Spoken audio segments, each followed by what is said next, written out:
Good morning, sir. Good morning. There's one big question many Nigerians have not been able to answer for a long time ago. And the question is, present democracy compared to the former military era where we see military men ruling us, infrastructure-wise, compared to the present one, how do you see it? Good morning once again. My name is Anse Asa. You see, it is difficult to compare military rule with a civilian rule.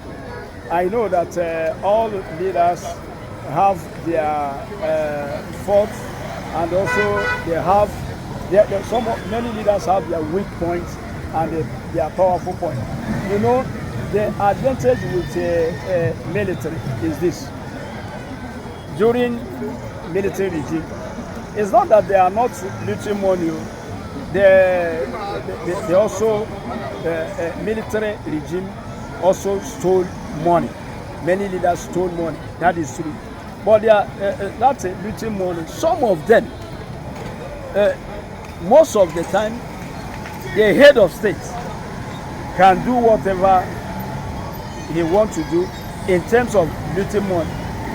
But with his power, he can at least install some level of discipline. Governors, the head of state, can watch over them and make sure that if he is losing money, his governors will not also do the same. So once military, once they give you assignments, they will make sure that you fulfill that assignment. They will make sure, if they say we want to construct this road, nobody will play. All, both contractors and everything, must make sure that the road is constructed. There was one example. There was one bridge somewhere. One bridge, I think, if I'm not, I've forgotten, but I still know the amount. There was one bridge in the eastern part of Nigeria that the governor on seat during military regime ordered the contractor to construct that bridge. And the money, they didn't invest the amount of money that they should invest to construct the bridge. And then the bridge did not last. The bridge collapsed. During the bridge collapsed. It was during the civilian regime. And when military took over, they went for investigation. Why did this bridge collapse? They invited the contractor. The contractor said, this is my quotation. My quotation was so amount of money. But the governor on seat said, no, look, do it this way, with this amount.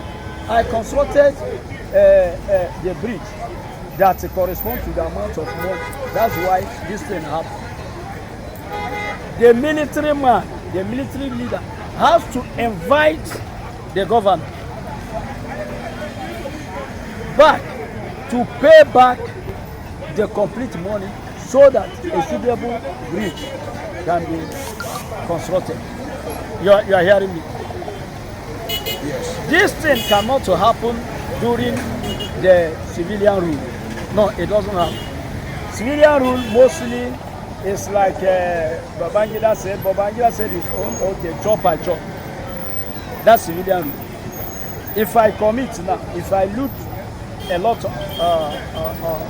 if I loot a good amount of money, who will catch the thief? Is still one of them. And then what they will say, how much money? If you don't want to get into trouble, they will share the money. And the issue will die there. Sir, I ask again. military regimes compared to democracy that we practice presently, we see the infrastructure wise. We can flash back to Nigeria where we have a 12 million bridge and some good roads in the country presently when it was military regime. Compared to present regime where we are clamoring for democracy, where we don't have much infrastructure in the land, and we are still looking forward to see that happens so soon. How do you view the both sides? No.